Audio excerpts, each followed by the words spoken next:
नमो ओरियंताणम, नमो सिद्धाणम, नमो आर्याणम, नमो उज्जैनम, नमो लोये सवसाहम। मंगलम भगवान वीरो, मंगलम गौतमो गणी, मंगलम कुंद कुंदार्यो, जैन धर्मोस्तु मंगलम। सर्वमंगल मांगल्यम सर्वकल्याणकारकम, प्रधानम सर्वधर्माणम, जैनम जयतु शासनम। नमो तीर्थनायक ने, नमो ओंकारनाद ने, ओंकार संगर्यो जैने, नमो ते कुंद कुंद ने। अहो उपकार जिनवरनो, कुंदनो ध्वनि दिव्यनो, जिन कुंद ध्वनि आप्या, अहो ते गुरु कहाननो। मंगलमय मंगल करण वीतराग विज्ञान, नमो ताहि जाते भय अरहंतादि महान। करि मंगल करियो महा, ग्रंथ करण के काज, जाते मिले समाज सब, पावे निज पद राज। मिथ्या भाव अभाव ते, जो प्रगटे निज भाव, सो जयवंत रहो सदा, यही मोक्ष उपाय। सो निज भाव सदा सुखद, अपनो करो प्रकाश, जो बहुविधि भव दुख निके, करिए सत्यानाश। मोक्ष मार्ग प्रकाशक पूज्य गुरुदेव श्री के प्रवचन, भाग 3, निश्चयाभासी का प्रकरण चल रहा है। आत्मा का अनुभव नहीं और अपने आप को अनुभवी मान लेता है, तो उसको किस किस प्रकार के परिणाम होते हैं, कैसे कैसे वो तर्क करता है। तो तर्क की बात तो चल गई। पूजा आदि व्रत आदि नहीं धारण करना, उसे शुभ भाव को हेय माना, और सिर्फ द्रव्यान योग के अलावा और शास्त्रों को नहीं पढ़ना, एकमात्र ध्यान से संतुष्ट होता है। और कह रहे हैं कि राग भाव मुझे हमको शुभ भाव नहीं करना। तो गुरुदेव श्री ने, पंडित जी ने कहा कि आत्मा का अनुभव होने के बाद में अशुभ छूटकर शुभ भाव आता है। सामान्य रूप से शुभ भाव रहता है, अशुभ भी आता है अविरत दशा में। व्रतधारी के नहीं होता है, अविरत दशा में अशुभ भी आता है। तो उसका प्रश्न है कि पर को पर जाना, तो पर द्रव्यों में राग आदि करने का क्या प्रयोजन रहा? क्या पूछते हैं? अगला निश्चयाभासी का ये प्रश्न है कि जब पर को पर जान लिया तो फिर उसमें राग आदि क्यों करता है ज्ञानी? वहाँ वह कहता है मोह के उदय से राग आदि होते हैं। पूर्व काल में भरतादि ज्ञानी हुए, उनके भी विषय कषाय रूप कार्य हुआ। सुनते हैं क्या कहते हैं?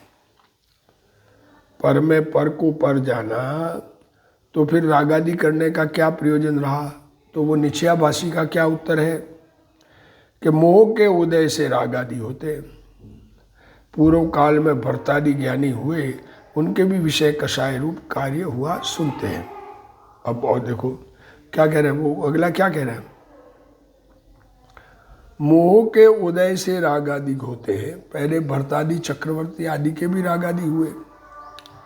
तो उत्तर दे रहे हैं पंडित जी को, समझा रहे हैं कि ज्ञानी के भी मोह के उदय से राग आदि होते, ये सत्य है, परंतु बुद्धिपूर्वक राग आदि नहीं होते। क्या कह रहे हैं? ज्ञानी के भी रागादिक होते हैं, परंतु बुद्धिपूर्वक रागादिक नहीं होते। ये बहुत समझने लायक बात है।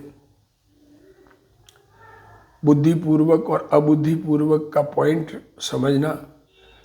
एक बुद्धिपूर्वक है रुचिपूर्वक, और अबुद्धिपूर्वक है अरुचिपूर्वक। एक बुद्धिपूर्वक है वैसे रागादिक जो ज्ञान में ज्ञात होते हैं, और अबुद्धिपूर्वक है जो रागादिक ज्ञान में ज्ञात नहीं होते। पर यहाँ बुद्धिपूर्वक में रुचिपूर्वक की ही बात है। अविरत दशा में तो राग की रुचि नहीं है और होते हैं, उसकी बात करना चाहते हैं, परंतु पंडित जी ने अभी यहाँ वर्णन नहीं किया है। इस शॉर्ट में थोड़ा सा मेरे उपयोग के अनुसार बात की है, पर उसका विशेष वर्णन आगे कर देंगे। गुरुदेव श्री इसको थोड़ा समझाएंगे, उसको भी समझेंगे हम। तथा जिसके रागादि होने का कुछ विषाद नहीं है। अब तुम तो निश्चयाभासी, तो राग होने का अंदर में खेद भी नहीं है, उसके नाश का उपाय भी नहीं है। क्योंकि रागादि को पर मान लिया और होने होवे जैसे होवे। रागादिक पर है, हमारे मिटाने से नहीं भी मिटे पर आत्मस्वरूप के आश्रय से मिटते हैं। अब रागादिक हुए हैं, इसका मतलब मेरा आत्मस्वरूप का आश्रय गड़बड़ है, और बुद्धिपूर्वक रागादि कर रहे हैं, इसका मतलब तो आत्मा को जाना ही नहीं है।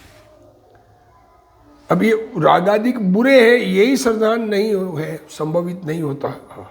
और ऐसे श्रद्धान बिना सम्यक दृष्टि कैसे हो सकते हैं? राग को हे माने बिना सम्यक दृष्टि नहीं हो सकता, मतलब धर्म समझा नहीं है। सम्यक दृष्टि होना मीन्स धर्म को समझ आ जाना, धर्म समझ में आ जाना, इसका नाम सम्यक दर्शन है। जीव अजीव आदि, देखो जीव अजीव आश्रम बंध संवर निर्जरा मोक्ष, इन तत्वों का श्रद्धान करने का प्रयोजन तो इतना ही श्रद्धान था। क्या श्रद्धान था? कि रागादिक छोड़ने लायक है, रागादिक लाभदायक नहीं है, ये समझना था। तथा भरतादि सम्यक दृष्टियों के विषय कषायों की प्रवृत्ति जैसे होती है, जो सम्यक दृष्टि धर्मात्मा अविरत दशा में रागादिक की प्रवृत्ति होती है, बुद्धिपूर्वक नहीं होती, पर किस प्रकार की होती है वह भी विशेष रूप से आगे कहेंगे। बहुत दृष्टांत प्रथमान योग की कथा नाटक भी बनाया गया है। एक व्यक्ति तेल का कटोरा लेके जा रहा है, तेल नहीं गिरना, अगर गिर गया एक बूंद तो पीछे सैनिक खड़ा गर्दन काट देगा। और शहर का देखने गया है, शहर का रूप रंग। अब शहर क्या देखेगा? कटोरा देखेगा कि शहर देखेगा? वैसे ही ज्ञानी सारे जगत के भोग चारों तरफ होते हुए भी आत्मा को देखते हैं। आत्मा गड़बड़ नहीं हो जाए उसकी उन्हें खबर है, दुनिया की खबर नहीं है। दुनिया का कार्य उनको हे बुद्धि से होता है। तो उनके उदाहरण से, अब उनका उदाहरण था, उसका विशेष रूप से आगे कहेंगे। ये पंडित जी कहने वाले थे पर पंडित जी नहीं कह पाए, दूसरी कथाओं से जान लेना। तो उनके उदाहरण से स्वच्छंद होगा तो तुझे तीव्र आश्रव बंद होगा। वही कहा है, देखो, मग्ना ज्ञान नयेषिणोऽपि यदति स्वच्छंद मंदोद्यमा। ज्ञान नय का अवलोकन करने वाले भी, क्या कह रहे हो? ज्ञान नय का अवलंबन किया है, ज्ञान नय का विकल्प कर रहा है, और ज्ञान स्वरूप अनुभव में जिसको नहीं आया है वो स्वच्छंद मंद उद्यमी होते हैं, वे संसार में डूबते हैं। और भी वहाँ कहा है, ज्ञानी न कर्म न जातु कर्तमुचितम इत्यादि कलश में। तो तथापि निरर्गल चरितु मिश्यत ज्ञानी न इत्यादि कलश में स्वच्छंदी होने का निषेध किया है।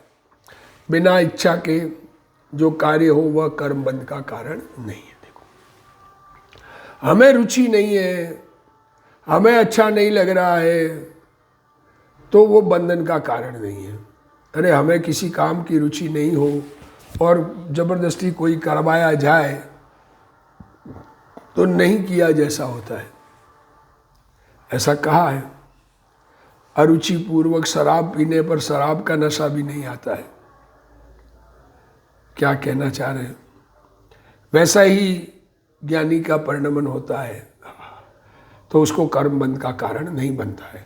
अभिप्राय से कर्ता होकर करे, खुद को लगता है कि ये काम करने से मुझे लाभ है, दया पालने से, दान करने से, व्रत करने से, भक्ति करने से, पूजा करने से, स्वाध्याय करने से मुझे लाभ मिलेगा और धन आदि कमाने से मेरे लाभ होगा। ये पुण्य और पाप के भाव उनका कर्ता हो जाए और ज्ञाता भी रहे, यह तो बनता नहीं इत्यादि निरूपण किया है। इसलिए रागादि को बुरे अहितकारी जानकर उनके नाश के अर्थ उद्यम रखना। उद्यम क्या है वो बात अलग है। उद्यम रखना मीन्स राग लाभदायक नहीं लगे तो मिटेंगे ना। वहाँ अनुक्रम से पहले तीव्र रागादि छोड़ने का अर्थ देखो, क्रम है उसका।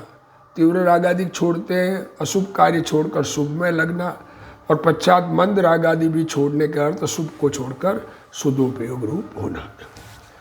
अब गुरुदेव श्री इसको खुलासा कर रहे हैं। इस बात का बहुत अच्छा खुलासा गुरुदेव श्री ने किया है। ये बहुत, क्योंकि इसमें पंडित जी ने आगे वर्णन करेंगे ऐसा किया है, तो गुरुदेव श्री इसको थोड़ा सा खुलासे बताएंगे। देखो, हम पूछते हैं कि पर को पर जाना तो परद्रव्य में राग करने का क्या प्रयोजन है। देव गुरु शास्त्र कर्म तथा पर की क्रिया भिन्न है ऐसा जाना हो तो पर में राग द्वेष करने का क्या प्रयोजन है। सम्यक ज्ञान में समस्त ज्ञेय समान है, कोई इष्ट अनिष्ट नहीं है। अनुकूल शरीर होवे और आहार पानी अच्छा मिले तो लाभ हो, और बुखार आवे तो नुकसान हो, ऐसा राग द्वेष करने का क्या प्रयोजन है। शरीर आदि पर है, उसकी कैसी भी अवस्था हो, परंतु उससे लाभ हानि मानना मिथ्यात्व है। देखो, एक शरीर की अवस्था से लाभ और एक अवस्था से नुकसान, ऐसा अगर अंदर में मान्यता पड़ी है तो मिथ्यात्व है। क्या कहना चाह रहे? अरे शरीर कट जाए तो बुरा, और शरीर जुड़ जाए हाथ टूट के वापस तो अच्छा। अरे लकवा हो जाए तो बुरा और ठीक हो जाऊं तो अच्छा। ऐसी जिसकी मान्यता है उससे लाभ नुकसान मानता है तो मिथ्यात्व है। तो सब ज्ञानी भी तो करते हैं प्रयत्न कि ज्ञानी के राग है, उसकी बात ही वहाँ कही है कि रुचि नहीं है। हाँ, प्रश्न, मोह के उदय से रागादि होते हैं। देखो, पूर्व में भरतादि ज्ञानी हुए, उनके भी विषय कषाय का राग तो था। अब उत्तर कह रहे, देखो, ज्ञानी को अभी चारित्र मोह जन्य अस्थिरता है। क्या कह रहे हैं? मोह दो प्रकार का, एक दर्शन मोह, एक चारित्र मोह। एक तो दृष्टि की विपरीतता और एक कषाय की विपरीतता। एक तो है बीमारी और एक है कमजोरी। चारित्र मोह कमजोरी समान है और दर्शन मोह भूल है, बीमारी समान है। जब तक बीमारी नहीं जाए तब तक कमजोरी जाती नहीं है। तो जिनके दर्शन मोह चला गया उनके कमजोरी होती है, उसको दूर होने में थोड़ा समय लगता है। तो क्या करें? मोह के ज्ञानी को भी अभी चारित्र मोह जन्य अस्थिरता है, इसलिए रागादि होते, ये तो सत्य है। परंतु उनके राग करने का अभिप्राय नहीं है, रुचि नहीं है, बुद्धिपूर्वक राग नहीं होता। बुद्धिपूर्वक अर्थात रुचिपूर्वक, अभिप्राय पूर्वक, ये बुद्धिपूर्वक का अर्थ। रागादि धर्मी के नहीं होते, परंतु जिसको अभी रागादि होने का कुछ खेद नहीं है, राग हो रहे तो हो रहे, कोई बात नहीं, हम तो भय नहीं है राग का, स्वच्छंद बने रागादि में प्रवृत्ता है, उसके तो श्रद्धा ही सच्ची नहीं है। हाँ, राग आ जाए तो अंदर में लगे कि मेरे में कमजोरी है, क्या करूं मैं। राग को कई हमारी भूमिका में तो इतना राग करने लायक है, इसका मतलब तुम्हारी भूमिका बढ़ेगी कब? तो श्रद्धा सच्ची नहीं। राग होता है वह बुरा है, दोष है। अरे पर्याय में अभी पामरता है, पर्याय अभी कमजोर है, अवस्था अभी कमजोर है, इसलिए यह दोष हो जाता है। इस प्रकार पाप का भय हो, पाप भीरुता हो। देखो, पाप का भय किसे कहा? कि मेरी अवस्था कमजोर है इसलिए दोष हो जाता है, ये दोष मेरी कमजोरी है, सब कमजोरी स्वीकार करें ना। ऐसे विवेक बिना, जिसने कमजोरी स्वीकार नहीं की, ऐसा विवेक जिसको नहीं है, सम्यक दृष्टिपना होता ही नहीं। जिसको पर भाव का कुछ भय नहीं है वह तो मिथ्या दृष्टि पापी ही है। लो देखो, रागादि भाव का डर नहीं है, अंदर में रागादि आ जाने की कमजोरी की भूल स्वीकार नहीं है, वो तो पापी ही है। धर्मी जीव को रागादि भाव करने का अभिप्राय तो नहीं है, और वे अस्थिरता के राग का भी अभाव करने के लिए बारंबार क्या कह रहे, राग करने का अभिप्राय नहीं है, और है उस राग को मिटाने के लिए बारंबार कहाँ अपने चैतन्य स्वरूप में लीनता का उद्यम किया करते हैं। अब धर्मी हो तब ना, मेन बात तो ये निश्चयाभासी तो धर्मी बना नहीं है, आत्मा समझ में आया नहीं है, और अपने आप को अनुभवी मान रहा है, उसको समझाया जा रहा है। हम भी ऐसी ही मान्यता में हो तो हमको समझाया जा रहा है, हमें सुधरना है। भरत चक्रवर्ती आदि को अंतर में राग रहित दृष्टि थी, ये देखो भरत चक्रवर्ती बाद में कहेंगे तो गुरुदेव श्री कह रहे हैं। और अनंतानुबंधी कषाय का अभाव था, उनका उदाहरण लेकर मिथ्या दृष्टि स्वच्छंद पने प्रवर्ते, तो उसको तीव्र आश्रव बंद हुआ। हे मैं ज्ञानी हूँ, क्या मानता है, मैं ज्ञानी हूँ, मुझे कोई दोष नहीं लगता, ऐसा मानकर जो स्वच्छंदी और मंद उद्यमी होकर प्रवर्तता है वह तो संसार में डूबता है। तथा परद्रव्य से जीव को दोष नहीं लगता, ऐसा कहा है। परंतु जो ऐसा समझता है वह ज्ञानी निरर्गल स्वच्छंद प्रवृत्ति नहीं करता। परद्रव्य से दोष नहीं लगता, ऐसा समझने वाले को परद्रव्य के प्रति वैराग होता है। पर की रुचि करे, पर के कार्यों का अभिमान करे, स्वच्छंद बने प्रवर्ते, तो वहाँ अपने अपराध से बंधन होता है। रुचि कहाँ पड़ी, खुद की रुचि खुद को ख्याल में आती है। अरे दूसरा बतावे तो हमको मानादि कषाय के कारण तकलीफ लगती है, हमें खुद के अपना दोष ख्याल में आवे तो उस दोष दूर करने का उपाय खुद करे। पर द्रव्य के कर्तापन का पने का अभिप्राय तो करे, पर द्रव्य का कार्य करने का अभिप्राय तो करे। पर द्रव्य का कुछ कार्य होने से लाभ होगा, अरे धर्मात्मा होकर मैं बहुत जीवों को समझाऊं तो कुछ लाभ होगा, ऐसी बुद्धि हो तो अंदर धर्मात्मापना नहीं है। समझाने का भाव आवे पर समझाने से लाभ माने, ये दोनों अलग अलग बात है। और मैं ज्ञाता हूँ ऐसा कहे, परंतु ऐसा कभी बन नहीं सकता। क्यों कि करे कर्म सोई करतारा, जो जाने सो जानन हारा।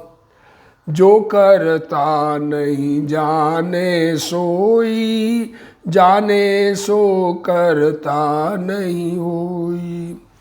जो करता अपना मानता है वह ज्ञाता नहीं रहता। मैं किसी को समझा सकता हूँ, ऐसी जिसकी मान्यता है वो ज्ञाता नहीं हो सकता।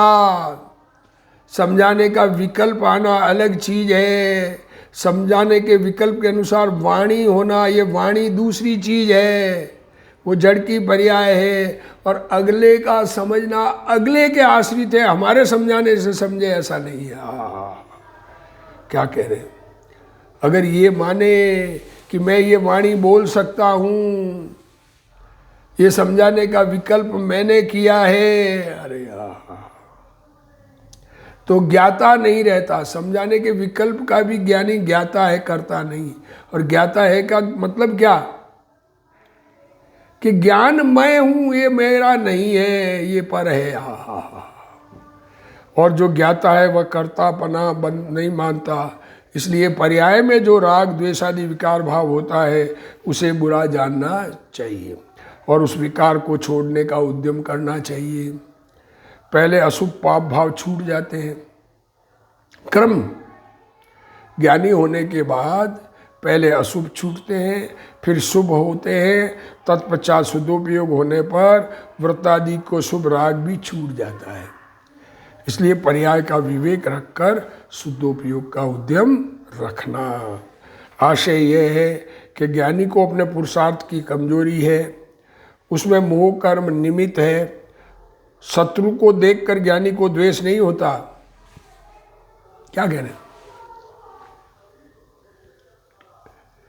शत्रु को देखकर द्वेष नहीं होता। शत्रु सामने है और द्वेष है, ये बात ठीक है, पर उसके कारण मुझे द्वेष का भाव आया, ऐसा ज्ञानी को भाव नहीं है। तथा स्त्री के लिए प्रेम नहीं होता, सामने पत्नी है तो इसलिए स्त्री से शादी की है इसलिए उससे प्रेम है, ऐसा नहीं होता। परंतु द्वेष या प्रेम अपनी कमजोरी से होता है। आहा, अगले के कारण नहीं है। अरे वस्तु की कण कण की स्वतंत्रता, ये जिनेंद्र भगवान का मार्ग है। आहा, ज्ञानी को रुचि पूर्वक राग द्वेष नहीं होते। ये समझा रहे हैं गुरुदेव श्री। ये बुद्धिपूर्वक और अबुद्धिपूर्वक की बात आई ना, तो रुचि पूर्वक राग द्वेष नहीं होते, उनको राग हित करे ऐसी बुद्धि नहीं होती। अतः दुश्मन को मारना चाहिए और भक्तों का पालन करना चाहिए ऐसी रुचि नहीं होती। क्या कहे क्या कहे। अरे धर्म की रक्षा के लिए धर्म की रक्षा करनी चाहिए, ऐसा ज्ञानी को चाहिए नहीं है। धर्म की रक्षा का परिणाम आता है, ये अलग बात है। भले ही भाषा में आता है कि मैं रक्षण करूंगा, ये मैं धर्म की रक्षा करूंगा, ये परिणाम आए, परंतु भाव में अंतर है। रक्षा करूंगा ऐसा परिणाम आया है, परंतु अंदर में भावों में रक्षा कर सकता हूँ और मेरे रक्षा करने से धर्म बच जाएगा, ऐसी भावना नहीं है। चक्रवर्ती के 64,000 पुत्र हो और उन्हें कहे कि मेरी प्रजा है, परंतु अंतर में भाव का भाषण अलग है। कहेगा तो ये ज्ञानी पर के प्रेम के लिए कुछ नहीं करता। अरे क्या कह रहे, साधर्मी वात्सल्य। अरे अंदर में खुद की कमजोरी से राग आया है, अगर स्वरूप में एकाग्रता हो जाए तो वो राग भी इष्ट नहीं है। परद्रव्य को अपना नहीं मानता, भाषा में भले ही ऐसा आता है, परंतु परद्रव्य और राग मेरा स्वरूप नहीं है, ऐसा अंतर में मानता है। यथार्थ दृष्टि होने के पश्चात परद्रव्य से प्रेम होता ही नहीं। अनेक प्रकार का भोजन खाता दिखने पर भी राग द्वेष दुखदायक है, आत्मा आनंद स्वरूप है और विकार मेरा स्वरूप नहीं है, ऐसा भान होने पर पर्याय में आनंद का अंश प्रकट हुआ, तब राग रहित दशा हुई। ये अनेकांत है।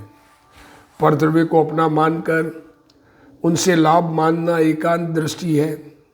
परद्रव्य है वह परद्रव्य है और स्वद्रव्य में उसका अभाव है, तथा विकार विकार है और स्वभाव में उसका अभाव है, ऐसा निर्णय ज्ञानी को है।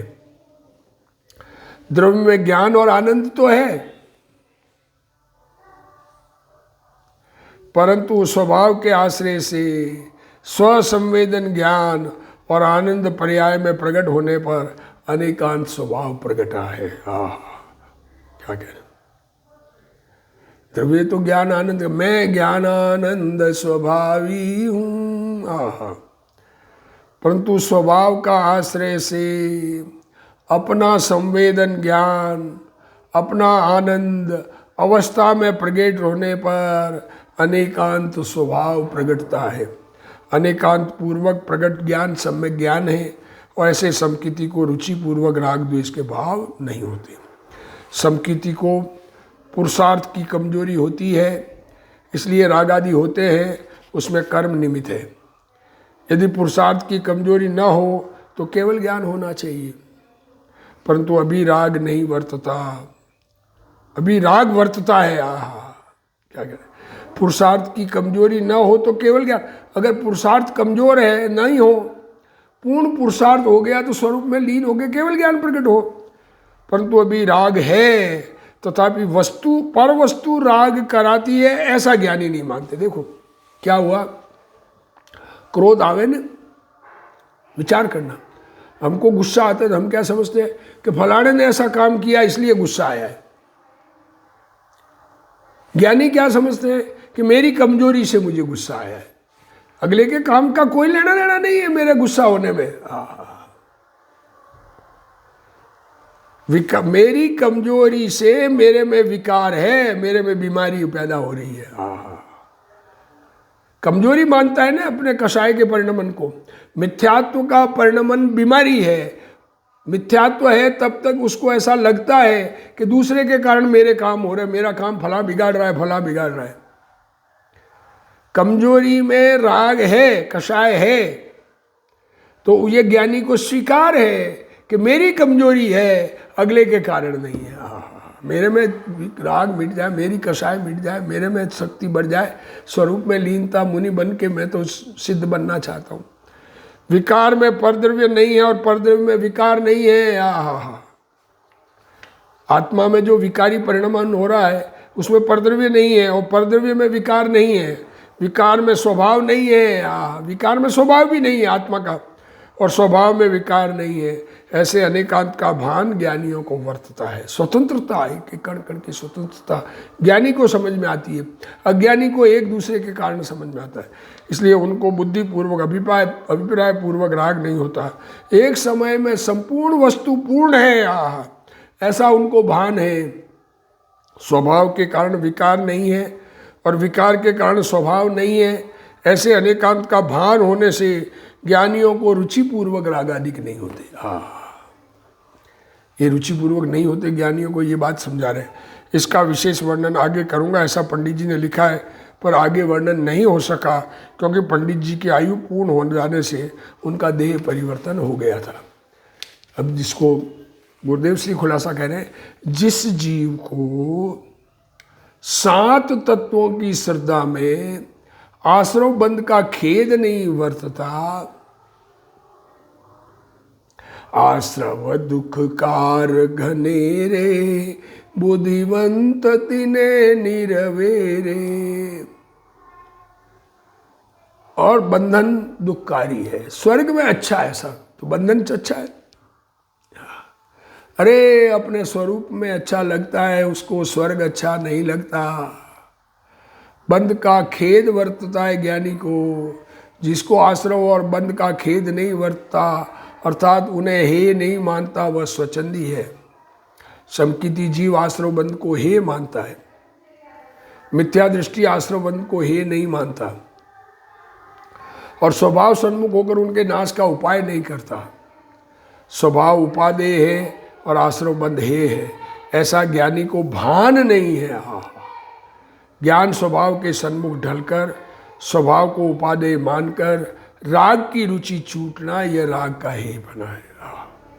स्वभाव उपादेय है और राग द्वेष हे है, मात्र ऐसा विकल्प उठना कार्यकारी नहीं है।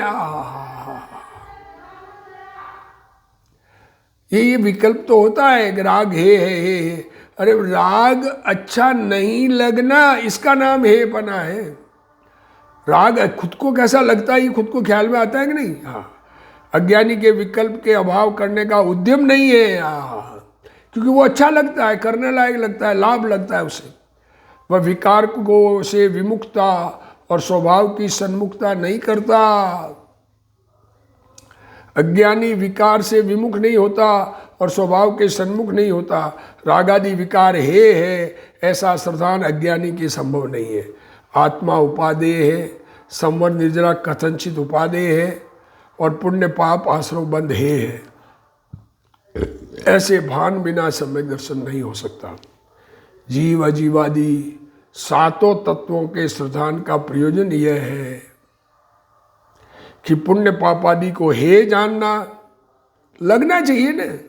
राग आते ही दुख लगना चाहिए, ज्ञानी को दुख लगता है।